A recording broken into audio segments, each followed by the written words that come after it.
everyone. Welcome to Hello, good evening. Thank you very much, Leo. my pleasure.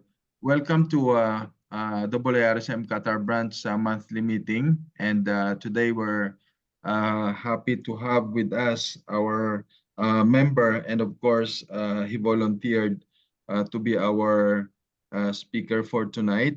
And I'm glad that he stepped forward, and this is always our intention to welcome everyone to become our speaker, our very own members to become a speaker for the program.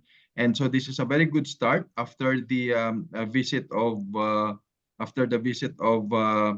Philip and David, that we have our own member to be our speaker, and I'm encouraging everyone after this meeting you can chat. You can, in the group chat, you can signify your intention to become a speaker. This is a very good training ground, and also for you to share your expertise in your own field. So, my comrades, tonight we have with us our longtime member, Tahir from University of Calgary, and he's been with health and safety for over 20 years with diverse experience in post-secondary institutions, food processing, petrochemical, and fertilizer industry. He's currently employed as QHSE OHSE manager at the University of Calgary. Tahir holds a master's degree in science. He's a member of the Canadian Registry of Safety Professionals, or better known as CRSP. He's also a chartered member of the Institute of Occupational Safety and Health, and of course, a member of IIRSM. And he holds a number of lead auditor title from international organizations. And he's also a certified trainer in a number of health and safety field. And so we're proud to welcome our own member to give us a talk tonight about respiratory protective equipment, Mr. Tahir Farouk. Comrades, let's all welcome our colleague Tahir Farouk. Right. Well, thank you very much, Leo, for such a thorough introduction. Good day, good evening, everyone, and thank you for joining us this evening. Today, our agenda is a very diverse kind of occupational health and safety field, which is respiratory protection. We will go through a kind of overview of the respiratory protection equipment requirements, respiratory hazards, respiratory protection program overview, and types of respiratory protective equipment available, and the selection and fit testing requirements. Before we start, I just want to give you a scenario that you are doing a renovation work, and you're hiring a contractor for the renovation work, and they submit a range for you, identifying all the hazard. One of them is a respiratory hazard, where they identified appropriate or proper respiratory protective equipment utilized during that work. During the work, on a spot check, you discovered that the people working in that environment, which was a spray painting work, which was some metal grinding and welding work, and you discovered that the people inside that space were using some of them, they were using dust masks, some of them they were using just what you call the face covering scarves, and some of them, when you enter into that space, they start using those dust masks. We are sitting in that space. So in this scenario, what we need to think about is what were the gaps, if there were any, what you think was missing in that when we say that the proper respiratory equipment, what does that mean? And like, what are the things missing? So those are the things we will, while we walk through this presentation, we will find out. So starting with the regulatory requirements in the state of Qatar, law number 14 of 2004, we can refer to is Article 100 is we state the employer shall take all precautionary measures for protecting the workers during the work from any occupational injury or disease that may arise from the work. And also an addendum decree 20 of 2005, Article 5, which is the employer is obliged to supply the workers with protective clothing, tools, and personal means, such as gloves, caps, boots, suits, masks, and other protective instruments, provided they are suitable for the nature of operations and type of risk, and workers are subject to, and that the workers are trained to use them, taking into consideration the provision of safety methods to maintain, clean, and sterilize them. This is a very comprehensive article which covers many parts of the protective equipment. It covers the suitable protective equipment, it covers the training, it covers the maintenance, many parts of the respiratory equipments. Other references sometimes we are using are Occupational Health and Safety Administration from the US, OSHA Act. We also refer to the International Labour Organization Code, that's class 18.2.1 EFG. They are the most relevant for the respiratory protective equipment requirements. So all these are the clauses which direct us for the respiratory protective equipment and what control are expected. What is a respiratory protective protection? Why it is important? Navigating the world of respiratory protection can be overwhelming, given that the variety of hazards, variety of protective equipments. So it is a very diverse field, which is, there is no straightforward answer to many of those situations. For example, in hearing protection, there is a straightforward that 85 decibel, this type of hearing protection you need. If it is 110 decibel, this type of protection is required. But in respiratory protection, there are many variables. So due to those variables, the respiratory protection is quite diverse, and it is it involves many of those elements which need a thorough review. Respiratory protection refers to the measure taken to protect workers from inhaling hazardous substances that can cause serious health issues. Respiratory protection can include a variety of strategies, those including the effective ventilation, respiratory protective equipment, enforcing procedures. Respiratory protection has become increasingly important in occupational health and safety due to ongoing risk of exposure to chemicals, biologicals, and infectious agents in the workplace. Any worker who may be exposed to a hazardous airborne contaminant meeting above an allowable occupational exposure limit is required to wear a respiratory protection. So we will discuss about what are the occupational exposure limits and how the workers can be protected. When we are talking about any of the occupational health and safety controls, we are referring to some of the standards, like what are the standards we need to follow, which are applicable in those specific areas or fields. So all aspects of respiratory protection should comply with those standards which are applicable in your jurisdictions. The Occupational Health and Safety Administration, it's OSHA in the US, Health and Safety Executive in the UK, Canadian Standards Association, CSA in Canada, they have prescriptive kind of guidelines on occupational health and safety and the respiratory protection required in different work settings. The standards requires a respiratory protection program when workers are exposed. So this is one of the elements where we need to focus on that. If when you complete a hazard assessment, which we'll go through shortly, if you will discover that your workers are required to wear respiratory protection, all the standards they require that the employer should have a respiratory protection program in place. Again, those plan to check kind of scenarios where you have a program, you need to ensure the quality assurance of that program as well. And you start with establishing a policy which outlines the program components and roles and responsibilities for all the people who are involved in that.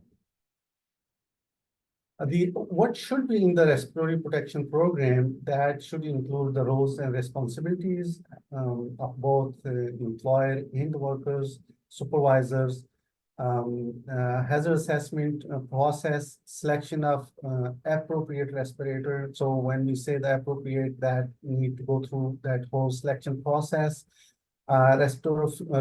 respirator fit testing, training requirement, use of respirators, cleaning, inspection, maintenance, and storage of respirators. So all those things should be covered in that program.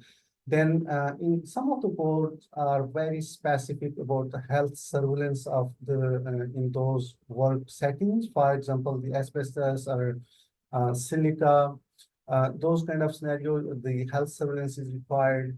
And then the program evaluation and the record keeping. Here you can see the OSHA respiratory protection standard, which is 29 CFR 1910.134C. If you see that it starts with the respiratory necessity to protect the workers, and if yes, must establish and implement a respiratory protection program in the specific procedure. So the respiratory protection program, if there are respiratory hazards, protection is required, the program is also required. So where to start to determine if the respiratory hazards and respiratory protection is required, and if that respiratory program is required. When it comes to the ways where the workers are exposed, the inhalation or breathing of hazards are those unwanted contaminants in the air. That is the most common way and direct route of entry. We must breathe to survive, right? So with that breathing, we also breathe whatever contaminant in that air are. So depending on the workplace or task to be conducted, workers may be exposed to potentially hazardous situations that involve airborne contaminants such as variety of dust, inhalable and respirable. So these are two different terminology, inhalable and respirable. That respirable mean that those are the things which can end up to the lungs. Fumes, mist, gases, vapors, aerosol, fibers, airborne pathogens, or oxygen deficient situations. So all these situations are the work environment falls under the respiratory protection. According to NIOSH, which is National Institute of Occupational Safety and Health from the US, approximately 70% of all occupational disease deaths are work-related respiratory illness and cancer. So you can imagine that which is the highest level of hazard of which area which expose the workers. So when we need to do identify the hazards, we need to find out the exposure effects on the workers. So workers who are exposed to the hazardous airborne contaminants may be at risk of lung disease, other respiratory illnesses, and different other effects. Those are serious. Could be acute. For example, exposed to carbon monoxide or H2S, the immediate danger, and they could be chronic, like the exposure to asbestos, someone working 40 years ago in the asbestos setting, and now they have a lung cancer. There are certain other effects of these respiratory hazards. For example, from chemical, they have the toxic effects. They could be permanent or reversible. They differ from person to person as well. Gas and vapor hazards have distinctive effects, which may include anesthetic effects, sensitizer, systematic poison, or deprivation of oxygen. So all these are the different effects from those hazards. What are the types of illnesses caused by exposure to these respiratory hazards, there's a long list. Generally, lungs are the first organs impacted by the respiratory hazards. Then there are many other trails of those ones, long-term and short-term hypersensitivity. Their silica and asbestos are very familiar, are common in that area. So all these are the illnesses caused when someone is exposed to these hazards. So where to start? So the first step in finding any risk of exposure is the hazard assessment.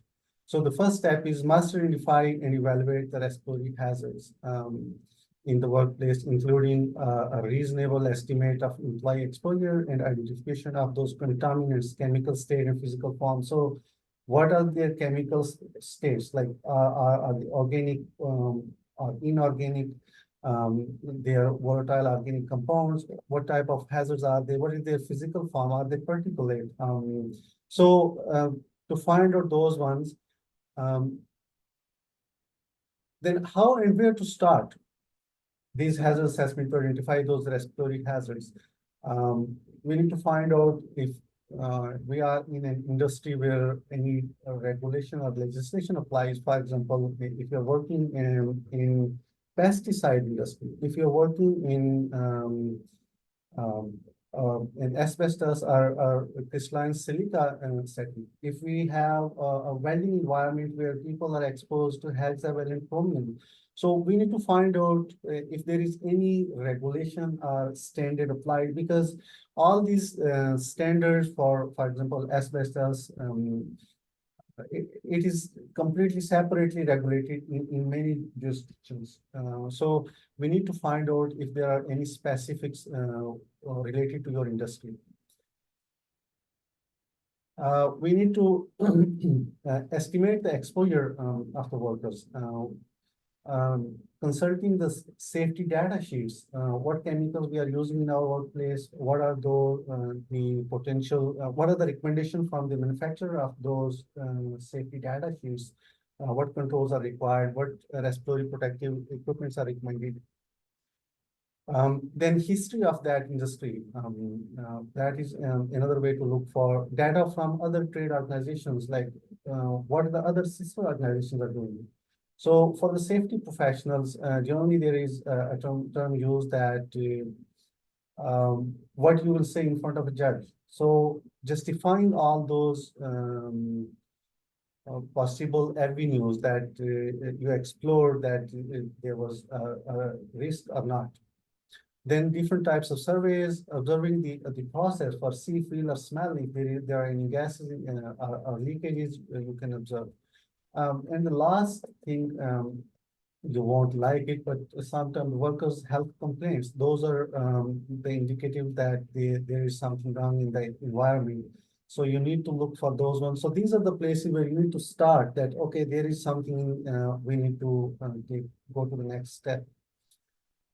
So what you will do, if you are not sure or there is no clear direction, you would like to do the air quality test. So you need to test the environment to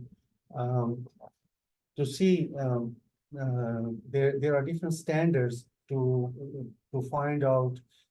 First, you need to find out what are the potential hazards in the air, and then you need to utilize those, for example, NC standards to use to survey the air, to do the check the concentration level in the air. Then if you want to pinpoint exactly how much is the exposure level, then you need to go through the personal exposure monitoring. Then you need to put a sampling pump on a worker and collecting sample for 8 hours, or prorating them from their breathing zone and analyzing them, that how much the worker is exposed for 8 hours. Then these results are compared against the prescribed workplace exposure limit or occupational exposure limit. So in UK it's called WEL, and in the US it's called OEL, occupational exposure limits. So there is a guide. For example, there is a NIOSH a pocket guide where you can find all the occupational exposure limits for all the compounds in a workplace, all those substances. So you need to compare those one and see, do you require respiratory protection? So again, going through, that's the next we see that going through that hierarchy of controls. If the results are above occupational exposure limits, what you need to do? What are those steps you need to take? So there are a number of questions you need to answer before going for the respiratory protection.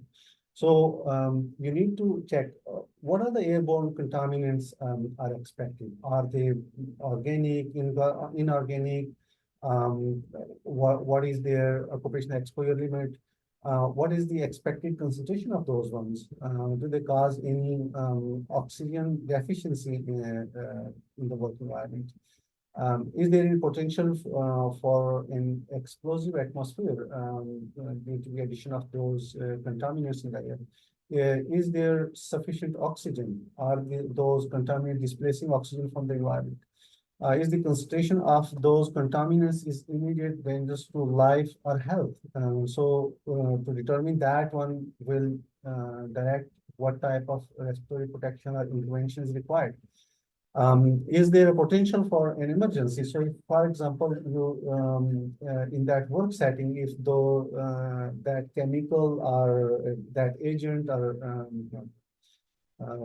substance released into the air, what are the possibilities of an emergency situation and how to deal with that? What type of respiratory intervention required there?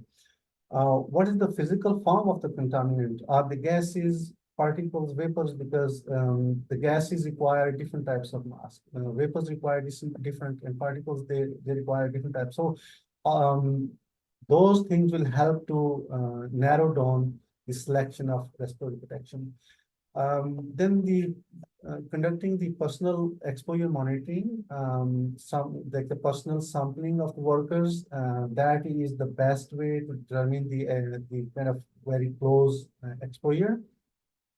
And then again, the looking for the occupational exposure. So answering all these questions, that how many hours a day the respirator is required for a worker. So once you will have answer for all those questions, then you can determine. اللي مقصود فيها بال Sir. Okay, are we okay to go? Yeah, Okay. you can continue. I think it was Okay. just interference. Oh, okay, okay, all right, that's great. So exposure assessment, the employer need to identify and evaluate the respiratory hazard in the workplace to answer some of those questions. When you expose your employee to a respiratory hazard, and do they require to wear a respirator? Then employer must characterize the nature and magnitude of employee exposure of those respiratory hazards.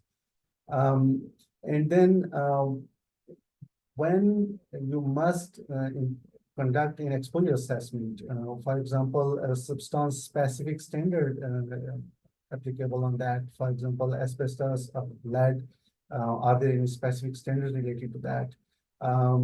When employees notice any symptoms, they complain for any odors, respiratory tract irritations, and any other health effects, and suspect that there is something alarming. When the workplace contains visible emission, that is another way to determine that you need to do the exposure assessment now. And what is the nature and identity of those airborne contaminants? Like some of, like all those contaminants, they have the specific kind of nature. like all of them, they have a different behavior. All the chemical or the biological, dust, fume, mist, aerosol, what is their state, which can impact the respiratory tract of people. So once you will determine those, you are certain that there are respiratory hazards, there are contaminants in the air, what to do next? So being safety professional, the first thing we think about is the hierarchy of controls. For example, elimination of the hazardous substances. So totally not using those one in the work setting. Substitution with the safer alternatives, a safer form of substance if you can find. Enclose the task to prevent the escaping of those contaminants into the air. Modify the process so less substance is given off. Extract the emission, vapor gases or dust. For example, if someone is cutting a cement curb block, so maybe you need to find out a wet process to control the dust. Is there a way to scrub them down? Minimize the number of workers exposed to those hazards. The length of time workers are exposed to minimize that one. That is kind of administrative control. And other variable factors are also we need to consider is that, for example, if there is a welding work, can we install some snorkel, those can pull those the fumes. Do we need to consider to replacing the consumables of the welding? For example, if there is a metal used for with the hexavalent chromium, is there a possibility to replace that one with a different one so workers are not exposed to that metal? Then considering the last line of protection is the respiratory protection, where an inhalation exposure risk remains after you have put in place other reasonable controls. So that is the residual risk. When you exhausted all your efforts with the elimination, substitution, engineering controls, and still there is a residual risk you determine through the surveys, through the personal exposure monitorings.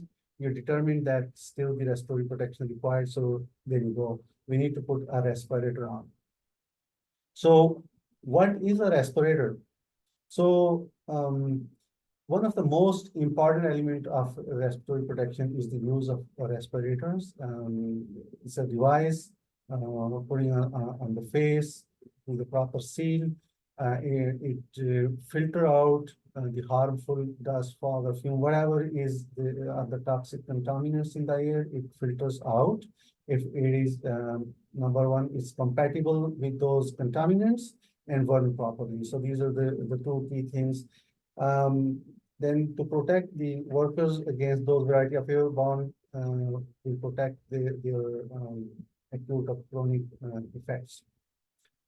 Respirators must be approved for the type and severity of the condition in which they are to be used. It's very important that I was giving that scenario in the beginning that the person was,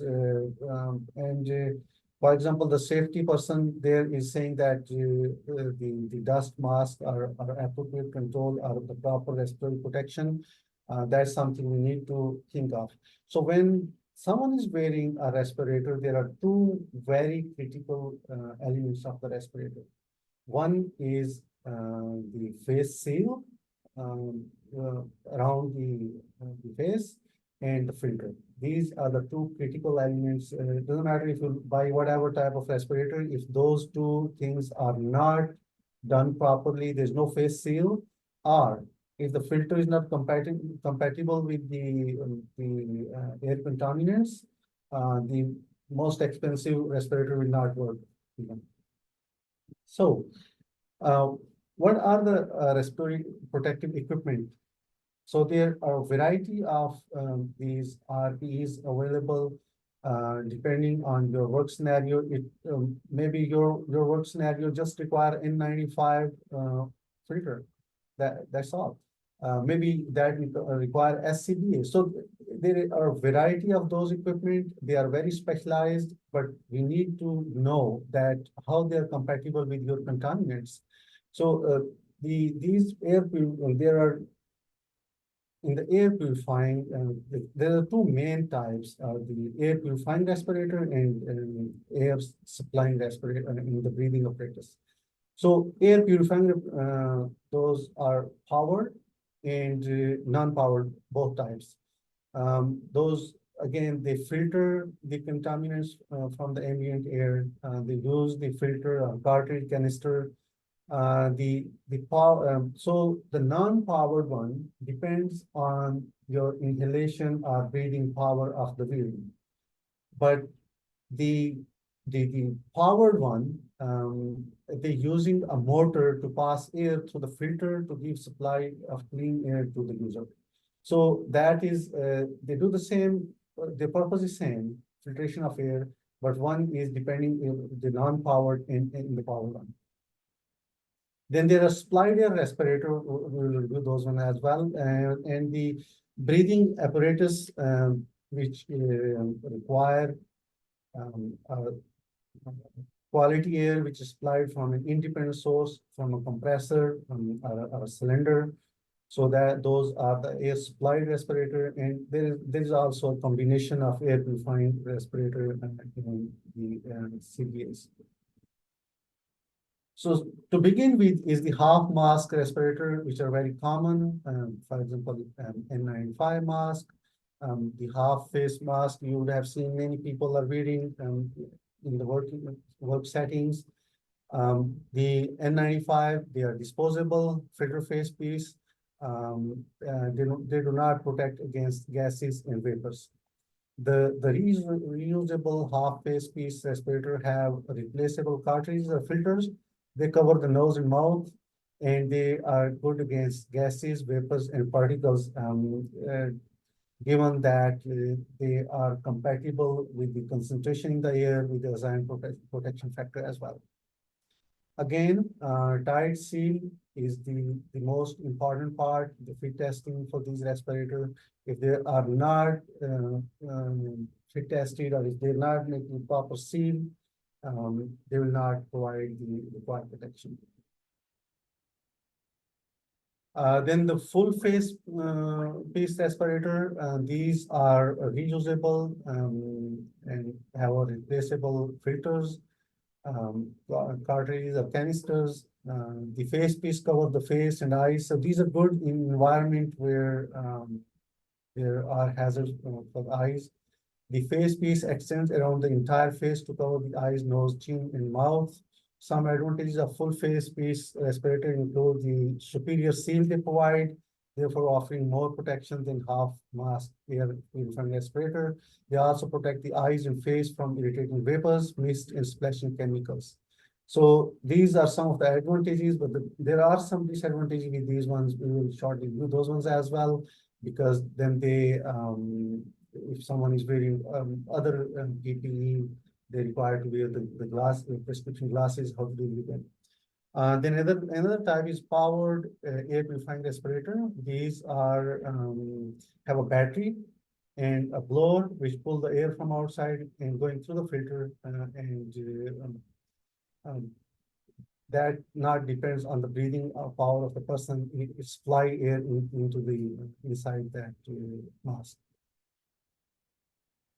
They protect against gases, vapors, or particles when equipped with the appropriate cartridge. And remember, the appropriate cartridge or canister or filter which is compatible with the contaminants. One of the advantage of these ones are if they are loose fitting power air purifying respirator with a hood or helmet, they do not require the fit testing. So these are the only respirators which do not require the fit testing seal around the face. So the people who cannot shave or have beard and required to work in that work setting, this is the only option they have. Air supplying respirator, they are connected with a stationary source, like a compressor or a cylinder, supplies clean compressed air through a hose. They can be used while working in environment not in IDLH, but they can be combined with the SCBA to use in those settings. There are some disadvantages with these ones because you need to have a reliable air supply line, so someone will not disconnect those ones. The air quality of those compressor or cylinder, that some jurisdictions require periodic testing for that air quality, and it's important that it's safe for use. Self-contained breathing apparatus, these are, as clear from the names, you can, the mask wearer carry those ones in those environments, and they are good for the immediately dangerous to life and health environments. They can be used there. So those were the overview of what type of respirator we have, but the most important part of our respirator is the filters and cartridges, which can, if they are not compatible with the hazard, they are not correctly chosen, then they will not provide those protection. There are two basic filter types available in the market. There are the particle filters and the gas or vapor filters. So remember that the particle filters will not provide protection against mist or sprays or organic solvents, and the particle filters do not protect against gas or vapor, and the gas or vapor filters do not protect against the particles. So they are very specialized in those situations. Neither filter type can be used in oxygen deficient atmosphere. So that is another limitation. If it's a confined space or someone is working, doing a welding work in a confined space, they won't be a good choice. These cartridge filters are available in different three different classes, and they're marked with the N, R, or P. N mean that the non-oil. So if N95, that means that it protects you from those vapor of 95% of droplets. But if there is oil in the atmosphere, that will not work. R is somewhat resistant to oil, and P is they protect against the oil vapors, oil contaminants. It's important to remember that each class NRP offer 3 levels of low, medium, and high filter efficiency. Again, even in 95, there are different categories as well. So to make them user-friendly, NIOSH developed a color coding for all those cartridges. There is a table where it defines like what type of color of cartridge is compatible with what type of hazard in that setting. So it's easier for the user to pick or to identify that if someone is working in acid gases setting and wearing a green cartridge, you can question that one. Change your procedure and schedule. Again, I refer to the data sheet. So all the respirators, they are coming with a data sheet. And it's very important that the user are familiar how to read the data sheet for a respirator. And that will help to determine what type of environment these respirators can be used, what are their limitations, and how often those filters or cartridges need to be replaced. They also depend on environmental conditions, breathing rate, cartridge filtering capacity, amount of contaminant in the air, and again, they have expiry dates as well, and there are some manufacturer guidelines if it's unpacked. After unpacking those cartridges and filters, how long you can use them. Assigned protection factor, that is one of the most important element of those cartridges and filters. They come with the minimum assigned protection factor is 4, and it's a measure of the minimum level of respiratory protection provided by a particular functioning and fitting respirator. Then once you will do the air quality check, you will be able to determine the hazard ratio and for that air contaminant, and that will help you to determine which type of assigned protection factor is required in your work setting.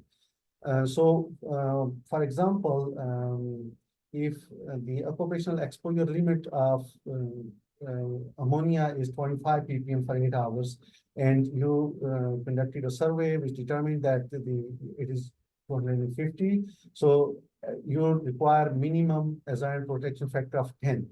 So 25 multiplied by 10 is 10 means that it would provide 10 time protection above the occupational exposure limit. So now, if the greater the assigned protection factor, the higher the protection. So that's the rule of the assigned protection factors.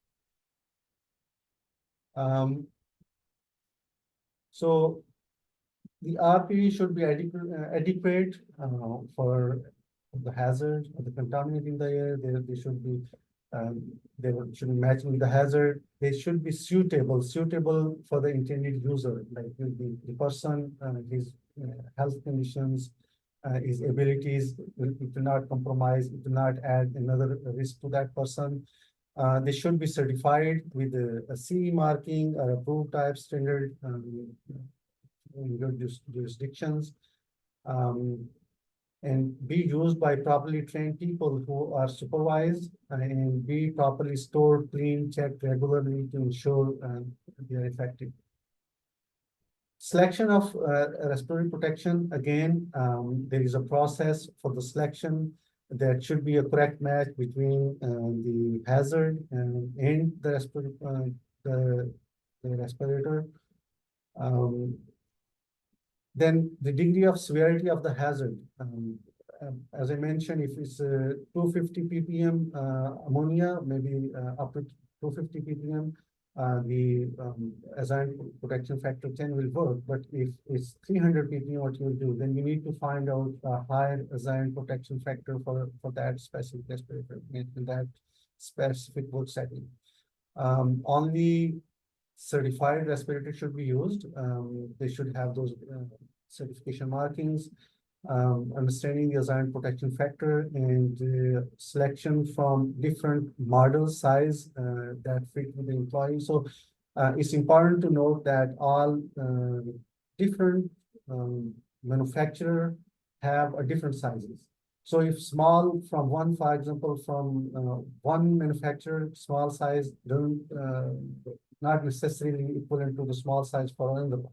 So it's important that you will choose from different, if you're choosing from one manufacturer and fit testing that person with that specific kind of mask, that must be used until if you want to change them, then do a fit test with the new mask as well with the same make, model, and size. Choosing a respirator, the key consideration should be identify the hazard, again, understand the respirator type, assess workplace conditions, consider for the fit testing requirements, evaluate the comfort of the users, and check compliance with any relevant standard applicable in your jurisdictions. And ensure that the chosen respirator complies with all the safety standards or regulations. For example, if it has a CE marking, then we're good to go. Other key considerations are checking the safety data sheets,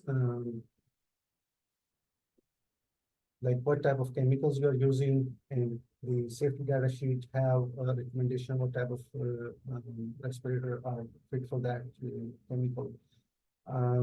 Then you can check with the supplier, not the seller. Check with the supplier. They are a great resource. They can provide you all the information what is required for your work setting. You can consult an industrial hygienist. There are online tools, e-tools from OSHA, NIOSH. You can utilize those ones. You can answer their questions, and they will guide you that what type of respirator is good for your work setting. And seek the expert advice for this selection process. Find out who are the people available which can help you. The peer is one of, like, for example, IIRSM is one of the avenues. Respirator selection is important when you are selecting a respirator. The user the person who is choosing the respirator is able to read the markings on the mask in all those codes. Here is in data sheet for one of the N95 respirator. So you can see in this data sheet that it prescribed that used for what type of contaminants it can work with, do not use for. So it has both do's and don'ts. Then it has the other important instructions, and one of them that you must have the respiratory protection program to comply with. It has a reference to the OSHA standard, and it has the limitations. So referring to the this data sheet for a respirator is a great resource to understand the merits, demerits, limitations, and if it's good for your work setting or not. Other regulation you need to consider when choosing a respirator, it's very important to not focus in one area. You need to look for the other possible applicable regulation in your jurisdiction. For example, some countries are very prescriptive for asbestos, lead, confined space requirements, pesticides, chemical, biological, radio or nuclear work settings. For example, even for welding, in some areas, they have a specific guidelines that if you are using this type of electrodes and this type of welding, these are the recommended controls, and the last line would be this type of respirator you can use. Choosing a respirator, here is a flow chart from the American Hygienist Association. Once you identify the hazard, if it's oxygen deficient environment, what are the respirator you can use, like SCBA with the positive pressure. If it's a toxic environment, if it's IDLH, what are the respirator you can use? If non-IDLH, it's not immediately dangerous to life or health, then what are the recommended respirators? So here, if it's a particulate, there is a line of respirator in situation you can utilize. If it's gas or vapors, it has a guideline what type of respirator you can utilize. And if it's a particulate, it has a specific recommendation for that. Fit testing. So if you're using a very advanced mask, a respirator or whatever, if you are not doing a fit test, they will not provide the required protection. It's very important. Fit test is a key element of the respiratory protection program. And the purpose of fit testing is that the selected make, model, and size of respirator adequately accommodate individuals' facial characteristics. So we all are different, ethnic differences, different people have different face features. So the fit testing is key to determine which is a right respirator. And remember one thing, that if you're fit testing someone with one type of make and model and size of a respirator, you will repeat the fit testing if you will change that respirator, number one. Number two, the fit testing will be done on a clean shaven person, and whenever that person will wear the mask, the respirator, he must be clean shaven. It's not that the clean shaven at the time of fit testing, and after that you cannot wear the hairs, they interfere with the seal, and it will not provide the protection. There are two types of respiratory fit testing. One is a qualitative, where the respirator, where the person will wear the respirator, and then they will place a hood on top of that, and a chemical is injected inside that hood, and person will breathe with different kind of postures, and feel that when one of them is a bit. So I took this screenshot from one of the respirator, what you call the data sheet, and you can see that when there are different kinds of saccharine, Bitrex, irritant smoke, they are using for qualitative fit testing, or isoamyl acetate, depending on different countries use different one. Bitrex is most common one. So they spray that one, and the person will breathe. And if he can smell there are some variables into that some people have a different sense of smell. That could be a challenge. The other one is quantitative fit testing. So quantitative fit testing is that the person will wear the respirator and they will breathe with different exercises and different postures. And there is device or equipment connected with the respirator.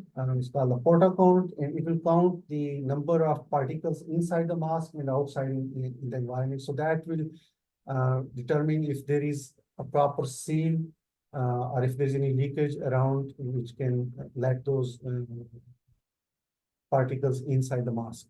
So these are the two different types of fit testing. They are qualitative is good for the half mask, but quantitative fit testing is good for all makes and models. Fit testing is a great opportunity for the training as well, for the worker, to train them that how to use the mask, what are the limitation of those one, and how to check the seal regularly before each use. Training is also a requirement. If you're putting someone, if you're someone need to utilize the PPE, they need to be trained. That's a requirement. So it's important that the person is trained on the use, care, and maintenance of those respirators. Maintenance is also one of the elements for the cleaning, inspection, and maintenance, and how and when to change the cartridges and filters, and how to store them. In summary, remember that selecting the right respirator is essential for providing adequate respiratory protection. Proper training, fit testing, and regular maintenance are crucial to ensure that the continued effectiveness of the chosen respirator is equal to the required protection. From air purifying respirator to atmosphere supplying respirators, each type will serve a unique purpose, catering to specific environmental conditions and contaminants. Understanding the various types of respirator, how they function, and remember to selecting the appropriate respirator is crucial. An informed decision cannot only ensure compliance with the regulation, but also significantly contribute to the prevention of occupational illnesses. And maintaining a respirator and the respiratory protection program is also a requirement, and the record keeping. Here we have some references where you can find out there are tons of resources available on OSHA website, on HSE website, with NC, CSA, ACGIH, NIOSH. There are many tools which you can utilize. And I think we are almost close to end, and apology for that long kind of presentation. Thank you very much for being us, and do you have any questions? Over to you. Thank you very much, Tahir. That was indeed a very interesting presentation. There are two questions here from our colleague Imran Assad. And the first question is, what is the pressure of air in case of powered respirators, which is ideal for the lungs? That's very interesting question. So I sorry, not remember the exact, but that will go back to the manufacturer requirements. They're in the respirator data sheet. It has a recommendation.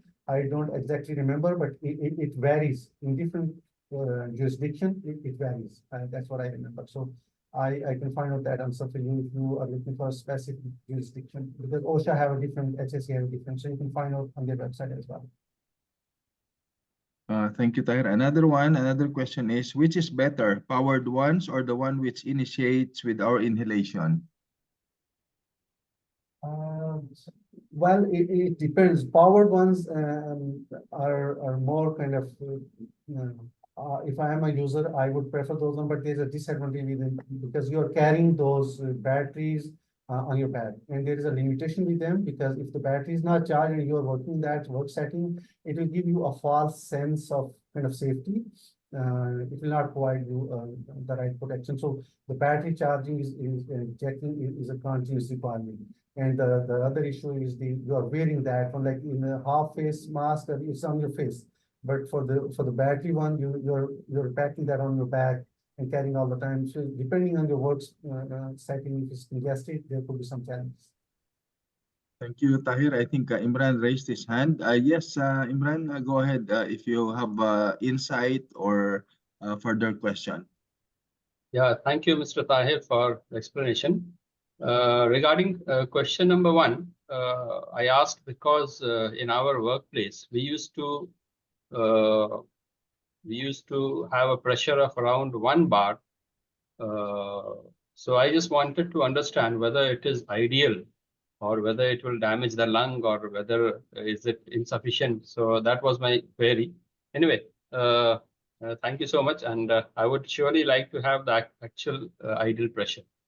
So one thing, yeah. Yes. Please, One please. thing I would suggest is that connecting with the manufacturer of your respirator, they are the great resource. They know the limitations because we can refer to different jurisdictions. Because I am more the reason I am referring to jurisdiction, I am more familiar with the Canadian requirements. They have a CSA and they're specific. OSHA have different requirements. Same thing with the UK or Europe have different requirements. So it's very important that you will connect with the manufacturer of those respirators. They have a clear, and they are bound to provide that information. Thank you. Any one query, another I was having. Actually, I missed your presentation on a small occasion. That is when you were describing the factor. Can you just in a 1 or 2 line? Can you just because it is a very important thing, the factor, some RPA factor that you were explaining. Assigned protection factor. So all those cartridges and those filters, they come with an assigned protection factor from the manufacturer. So as I said, the 4 is the minimum one. It comes as a 4, 10, 20, 40, 200, and 2000. So higher the protection factor, higher is the level of protection it offers. So it goes back to the manufacturer guidelines. And once you will do the air quality check, if for example, I gave the example for ammonia, if it's a 200 ppm in the environment and the occupational exposure limit is 25 ppm, you're good to go with the 10 assigned protection factor of 10, because it will give you 10 times protection. But if the concentration is 500 ppm, then that respirator or that filter will not work for you. So that's the way it is multiplied by the number of design. Thank you so much. Thank you, Imran, for your insight and questions, and thank you, Tahir. I think it's almost time for us to close the meeting and the presentation. Just some announcement. Our next meeting will be on March 19, and I believe Ramadan will start probably around March 10 or 11, so somewhere between 9 to 11. And until April. So our meeting will be on March 19, unless there will be some unexpected events. Then we will announce if we are going to have a meeting by March, and the next meeting will be in April 23. And I'm really encouraging you to take part in this meeting, especially in presenting a topic that you feel you are specialized in that field, so that we can also share what we have. And also try to open the new website of IIRSM so that we can explore the different areas of the new website. And if you have some questions, we can also share that to Julie, and Julie will relay it to Philip or some people in the main office. So comrades, it was indeed a pleasure having you again. We actually have one guest from South Africa, or from Ghana. So welcome, brother. You're most welcome to attend the meeting for next time. And I don't think if there's other question. If there's none, Julie, once again, thank you for providing us with the technical assistance. And I just want to remind some of us here who have not renewed their membership, please let us know so we can help you in facilitating your renewal. And as Philip promised, we will see what we can do if you have some concerns on your renewal of your membership for 2024. And also you have my number in our WhatsApp group. So let's keep in touch. Important event coming on April is the World Day for Health and Safety that will be on April 28th. And the theme is the impact of climate change to occupational safety and health. So we will plan for that event if we can have some collaboration with the other groups here in Doha, and we will see what program we can come up with. I hope we can come up with a good one. So thank you so much, my dear friends. It's good to have you again in our monthly meeting. Please stay tuned, be active. This is our organization, and let's keep in touch and share what we have for the benefit of risk and safety. Thank you so much, and stay safe always. Thank you. Thank you, everyone. Good night. Thank you. Wonderful. Good night. Thank you.